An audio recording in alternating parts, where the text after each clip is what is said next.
Berikut adalah status terkini COVID-19 di Malaysia serta data pertambahan kes harian jangkitan positif mengikut negeri-negeri. Dalam ramalan kita 3 minggu lepas, yang mana kita rasa ada gelombang ketiga. Pandemik coronavirus ataupun COVID-19 adalah penyakit berjangkit yang telah melanda dunia pada hujung tahun 2019 yang bermula di bandar Wuhan, wilayah Hubei, China. Perkara ini telah dilaporkan oleh Pertubuhan Kesihatan Sedunia. COVID-19 juga telah tersenarai sebagai penyakit berjangkit yang paling berbahaya di dunia. Hal ini kerana kadar kebolehjangkitan virus ini adalah sangat cepat dan virus ini juga telah menyebabkan kematian yang sangat tinggi di dunia. Malaysia juga merupakan sebuah negara yang cukup terkesan akibat COVID-19. Dan kes pertama yang dikenal pasti di Malaysia adalah pada bulan Januari tahun 2020, iaitu melalui kes import. Namun, ia menjadi gelombang yang lebih besar apabila berlakunya transmisi tempatan. Oleh itu, kerajaan Malaysia telah melakukan pelbagai usaha ataupun strategi bagi mengekang penyebaran wabak coronavirus di Malaysia. Kes kematian disebabkan oleh coronavirus yang pertama di Malaysia adalah dicatatkan pada 13 Mac 2020 di Kuching, Sarawak.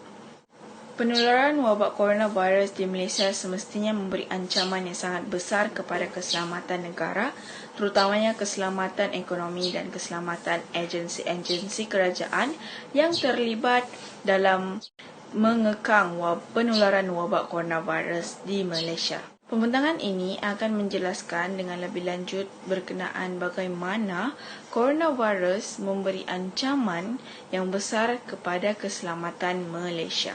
Wabak coronavirus dilihat telah memberi ancaman kepada keselamatan antarabangsa yang dikategorikan kepada keselamatan bukan tradisional, iaitu berkaitan dengan penyakit berjangkit. Latar belakang keselamatan antarabangsa. Okey, keselamatan antarabangsa juga dikenali sebagai keselamatan global di mana ia merupakan istilah yang merujuk kepada langkah-langkah yang diambil oleh organisasi antarabangsa seperti Pertubuhan Bangsa-Bangsa Bersatu, PBB dan juga Kesatuan Eropah untuk memastikan survival dan juga keselamatan bersama di serantau. Kajian keselamatan merupakan salah satu sub-bidang utama dalam hubungan antarabangsa. Kajian ini telah muncul selepas tamatnya Perang Dunia Kedua. Kajian hubungan antarabangsa ini merupakan kajian ke atas interaksi politik di antara aktor antarabangsa sama ada ianya melibatkan negara organisasi antarabangsa yang merangkumi organisasi antara kerajaan ataupun bukan kerajaan serta aktor-aktor lain seperti perniagaan antarabangsa.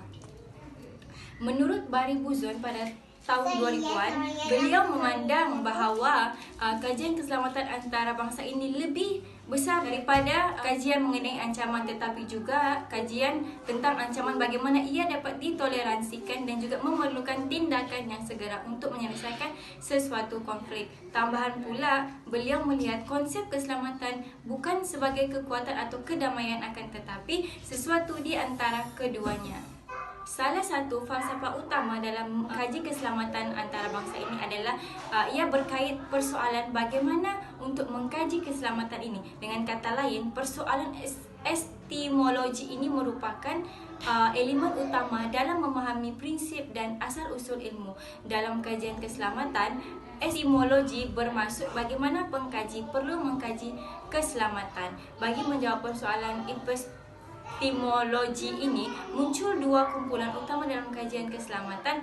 Yang pertama ialah kumpulan yang melihat bahawa keselamatan perlu dilihat sebagai sesuatu yang objektif, iaitu keadaan di mana seseorang mempercayai bahawa ancaman tersebut wujud dan bukannya berdasarkan persepsi semata-mata. Dan manakala yang kedua ialah keselamatan perlu dilihat sebagai sesuatu yang subjektif dengan kepercayaan bahawa ancaman tersebut wujud dipengaruhi oleh elemen persepsi. Ini menurut Ramli Dollah pada tahun 2018. Peringkat awal kajian keselamatan ini hanyalah memfokuskan kepada keselamatan negara ataupun yang dikenali sebagai keselamatan nasional sahaja. Pendekatan ini akan memerlukan keutamaan kepada peranan yang akan dimainkan oleh negara melalui kekuatan ketenteraan untuk mempertahankan kepentingan dan juga keselamatan negara daripada ancaman luar yang datang dari pelbagai bentuk ketenteraan.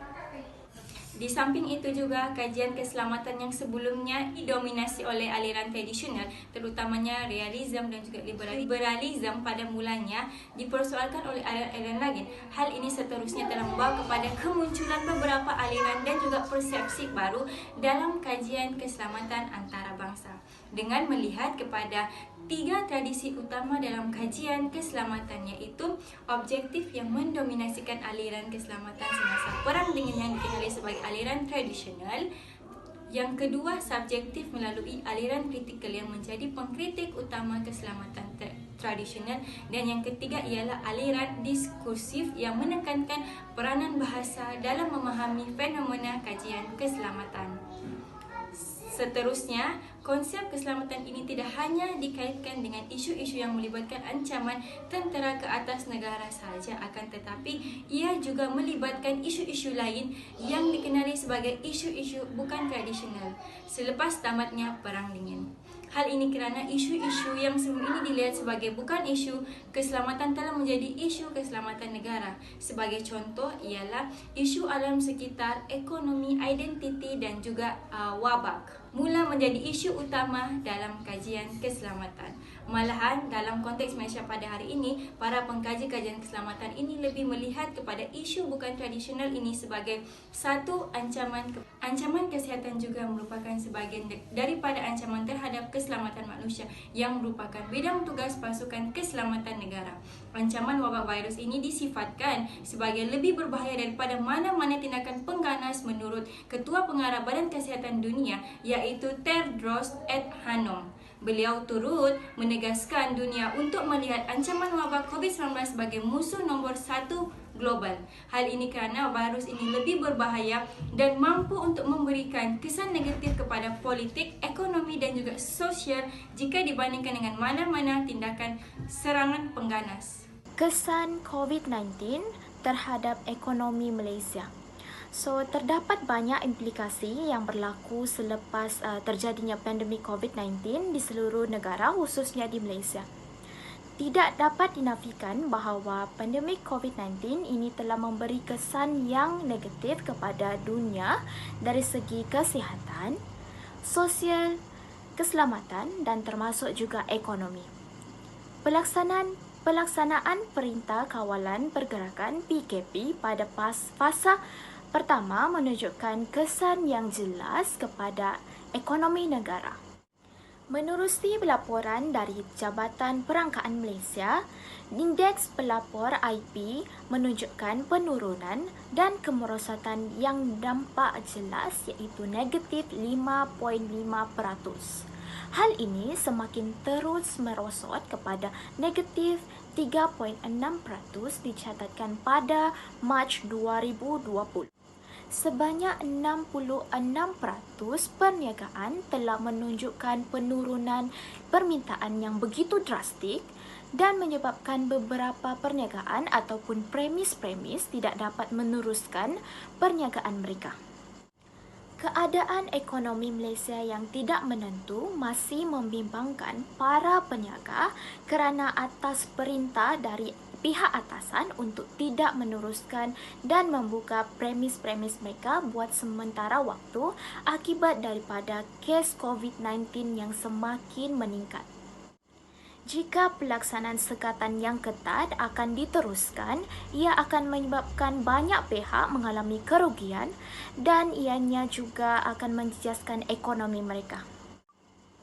Sebelum kehadiran wabak COVID-19 ini, terdapat banyak sektor-sektor yang mengalami peningkatan yang tinggi dan memberi sumbangan yang banyak kepada ekonomi Malaysia.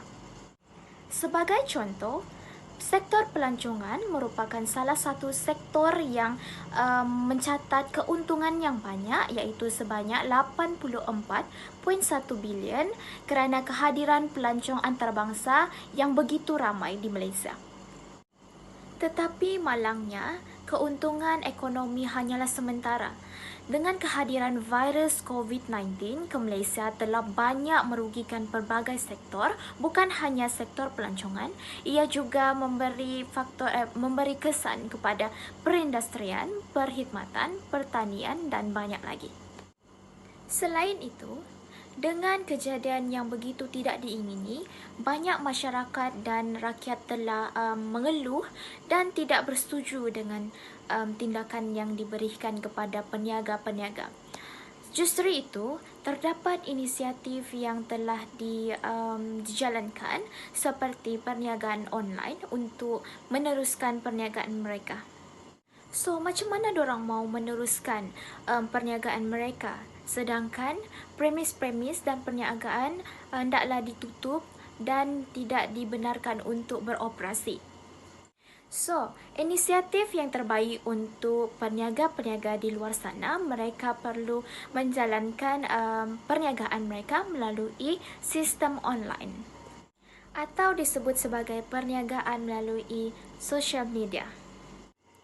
Terdapat banyak perkembangan aplikasi di sosial media seperti Twitter, Facebook, Instagram, WhatsApp dan sebagainya. Mereka boleh meneruskan perniagaan mereka secara talian menggunakan aplikasi-aplikasi yang sedia ada untuk tujuan mempromosikan barangan jualan mereka. Tetapi, isu privasi perlu diutamakan kerana maklumat ataupun data-data kerahsiaan peribadi diberikan boleh diceroboh hingga membahayakan pengguna tersebut. Oleh itu, kita sebagai rakyat Malaysia haruslah berganding bahu dan memainkan peranan masing-masing untuk memastikan COVID-19 ini dapat dibendung dan meningkatkan semula pertumbuhan ekonomi di Malaysia seperti sedia kala.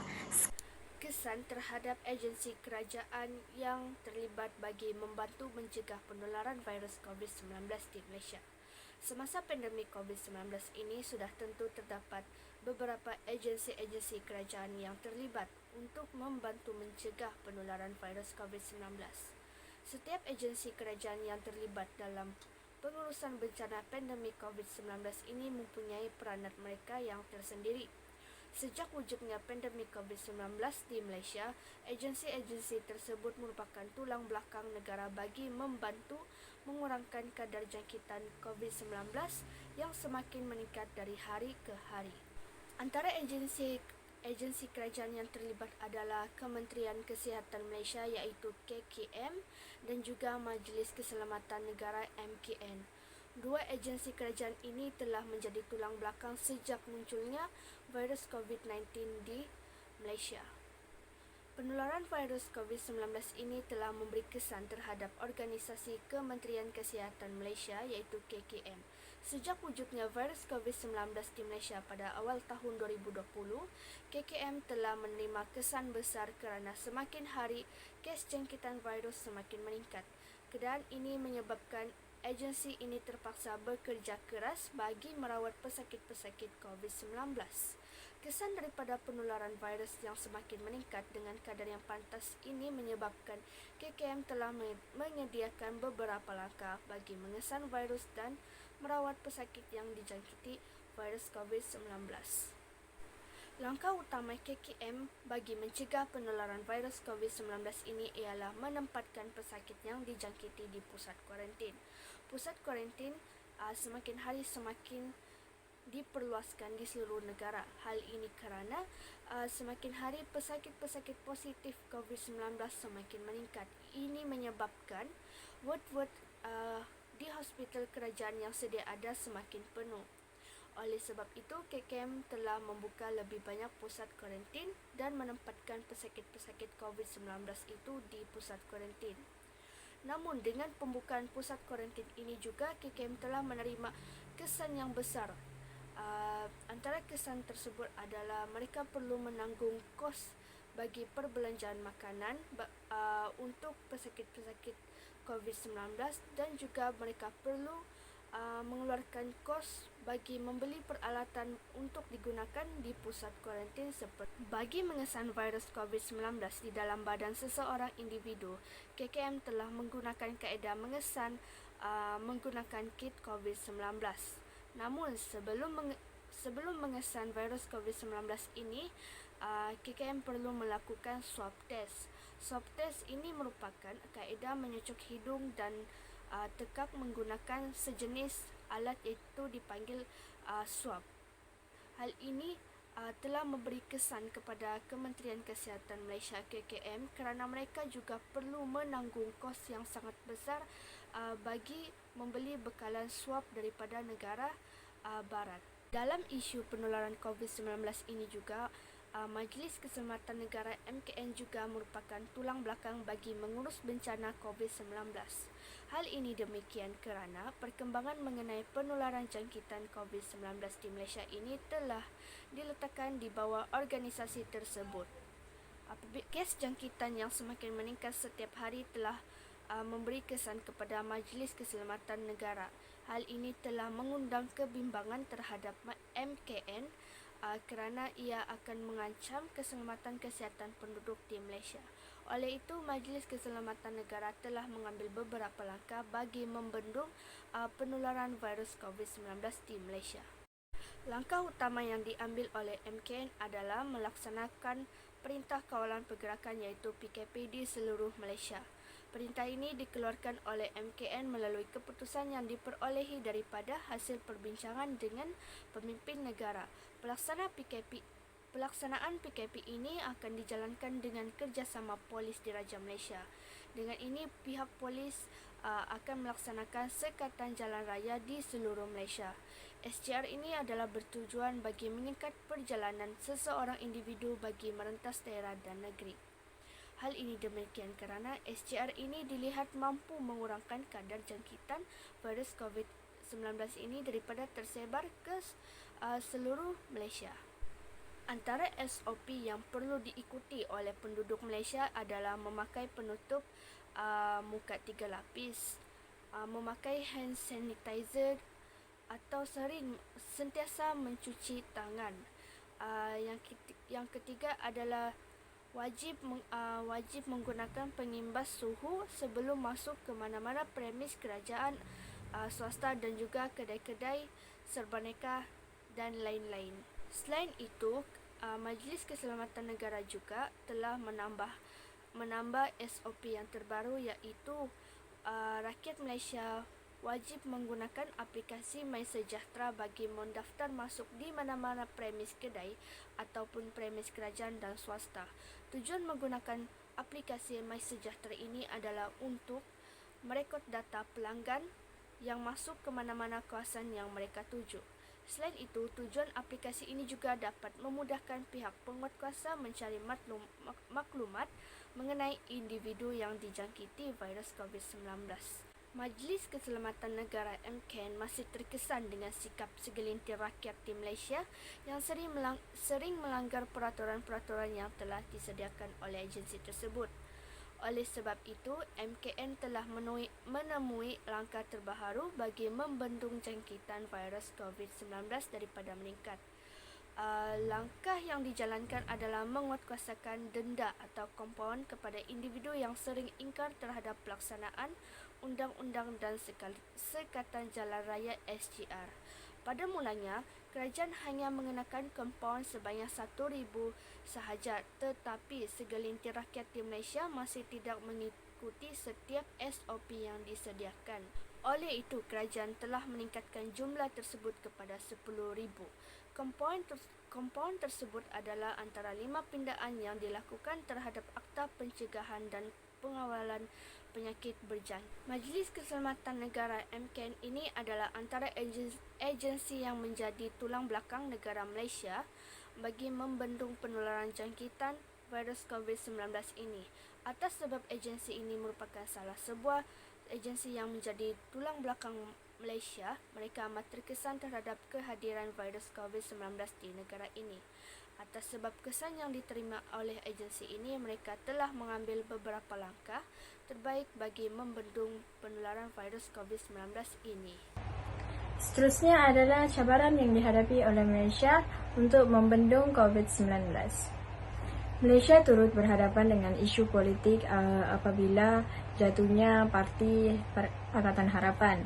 Isu ini bermula apabila beberapa ahli pindah ke parti lain disebabkan ketidakpercayaan terhadap parti sendiri. Hal ini dapat dilihat apabila pilihan raya di negeri Sabah menyebabkan peningkatan COVID-19 berlaku. Pilihan raya itu yang melibatkan antara pihak kerajaan dan pihak pembangkang. Pula, semasa pilihan raya negeri Sabah dapat dilihat dengan jelas bahawa berlakunya perlanggaran SOP dan penjarakan fizikal yang tidak diamalkan dengan sebaiknya. Cabaran isu politik di Malaysia telah memberi kesan yang besar kepada penularan wabak COVID-19 kerana semakin hari kes semakin meningkat disebabkan berlakunya pilihan raya ini. Cabaran yang dihadapi oleh Malaysia juga untuk membendung COVID-19 ini adalah apabila pelaksanaan pengajaran dan pembelajaran yang dilakukan secara dalam talian. Pelaksanaan pembelajaran secara dalam talian ini juga mengubah cara kita berkomunikasi kerana sebelum ini berkomunikasi hanya secara bersemuka, namun kini pelbagai platform yang digunakan untuk berkomunikasi secara dalam talian. Antara platform yang digunakan adalah seperti Zoom, Google Meet, Webex, dan lain-lain. Namun begitu, pembelajaran secara dalam talian ini adalah tidak mudah kerana sesetengah orang tidak mahir dalam penggunaan aplikasi-aplikasi yang telah ditetapkan. Pelaksanaan pembelajaran secara dalam talian juga memerlukan komitmen yang berterusan untuk terus mengikuti sesi pembelajaran yang telah ditetapkan oleh guru. Suasana yang tidak kondusif seperti tempat tinggal yang sempit dan perlu berkongsi dengan adik-beradik yang lain turut mempengaruhi tumpuan ketika pembelajaran dijalankan. Hal ini harus dihadapi untuk setiap pelajar ketika pembelajaran secara dalam talian berlangsung agar setiap pembelajaran dapat difahami walaupun melalui dalam talian sahaja. Walau bagaimanapun, hal ini harus terus dihadapi untuk mengekang penularan wabak COVID-19 kerana penutupan sekolah dan institusi-institusi ini dilaksanakan agar dapat mengurangkan jangkitan ataupun penularan wabak COVID-19. Salah satu cabaran yang dihadapi juga ialah isu budaya kerja di pejabat berubah sepanjang tempo kawalan pergerakan dilaksanakan, di mana bekerja dari rumah telah menjadi norma baharu. Hal ini menunjukkan bahawa untuk membendung COVID-19, setiap pekerja akan melakukan pekerjaan daripada rumah sahaja agar tidak berlakunya jangkitan daripada virus COVID-19. Bekerja secara dalam talian adalah tidak mudah kerana setengah pekerjaan memerlukan interaksi antara rakan sekerja ataupun khalayak ramai. Tahap kefahaman ketika bekerja dari rumah adalah sangat kurang kerana sesetengah pekerja yang mempunyai tahap pengetahuan yang rendah akan menyebabkan mereka tidak dapat melaksanakan kerja yang diarahkan dengan baik. Cabaran ini hendaklah dihadapi oleh pekerja-pekerja yang terpaksa bekerja dari rumah hanya untuk mengekang penularan wabak COVID-19. Seterusnya, cabaran yang dihadapi oleh Malaysia untuk membendung wabak COVID-19 ialah terdapat syarikat yang mengalami kerugian dalam menjalankan perniagaan sepanjang tempoh kawalan pergerakan. Para pekerja juga terpaksa menanggung resiko yang besar agar kerugian yang dialami tidak bertambah teruk dan akhirnya proses pengurangan pekerja dilaksanakan walaupun syarikat tersebut tidak beroperasi. Walau bagaimanapun, para pekerja tersebut menyatakan bahawa mereka hanya mampu bertahan 1 hingga 2 bulan sahaja sekiranya kemudahan cuti bergaji penuh atau separuh gaji diberikan kepada pekerja sepanjang tempoh PKP ini. Apabila kemudahan tersebut tidak diberikan kepada pekerja yang tidak bekerja, maka para pekerja tidak mempunyai sumber pendapatan yang tetap. Hal ini berlaku untuk membendung penularan wabak COVID-19. Terdapat banyak syarikat yang terpaksa ditutup dan para pekerja kehilangan pekerjaan akibat daripada majikan tidak mampu untuk meneruskan pembayaran gaji tetapi tidak bekerja. Pegawai dan anggota polis juga turut berhadapan dengan cabaran membendung penularan wabak COVID-19 kerana mereka sering berhadapan dengan tempoh masa bekerja, pertambahan tugas serta menyebabkan kerisauan terhadap jangkitan penularan wabak COVID-19. Sikap orang awam yang sering melanggar SOP yang telah ditetapkan menyebabkan anggota polis dan tentara perlu menjalankan tugas. Hal ini berlaku disebabkan sikap orang awam yang mementingkan diri sendiri yang ingin merentas negeri tanpa mempunyai kebenaran atau alasan yang kukuh, serta melaksanakan majlis yang melibatkan ramai tetamu dan tidak mengikut prosedur yang telah ditetapkan. Perkara ini secara tidak langsung memberikan cabaran yang besar bagi pihak berwajib untuk terus memantau kegiatan masyarakat sepanjang tempo kawalan pergerakan ini dilaksanakan agar wabak penularan COVID-19 dapat dibendung dengan sebaik-baiknya. Secara keseluruhannya dapat jelaskan bahawa ancaman coronavirus di Malaysia sememangnya memberi kesan yang sangat besar kepada negara dan menyebabkan Malaysia terpaksa berhadapan dengan pelbagai cabaran, antaranya adalah ekonomi Malaysia jatuh merundum akibat daripada penutupan sektor ekonomi seperti sektor pelancongan dan pengangkutan. Selain itu, ia juga memberi kesan kepada keselamatan sosial yang berkaitan dengan agensi kerajaan iaitu MKN dan KKM, yang mana kedua organisasi ini merupakan barisan hadapan yang memainkan peranan yang sangat penting untuk membendung kemasukan parti yang boleh menjadi salah satu sebab penyebaran COVID-19 di Malaysia. Oleh itu, jelaslah menunjukkan bahawa COVID-19 ini merupakan satu ancaman yang sangat besar kepada keselamatan Malaysia. Sekian dan terima kasih.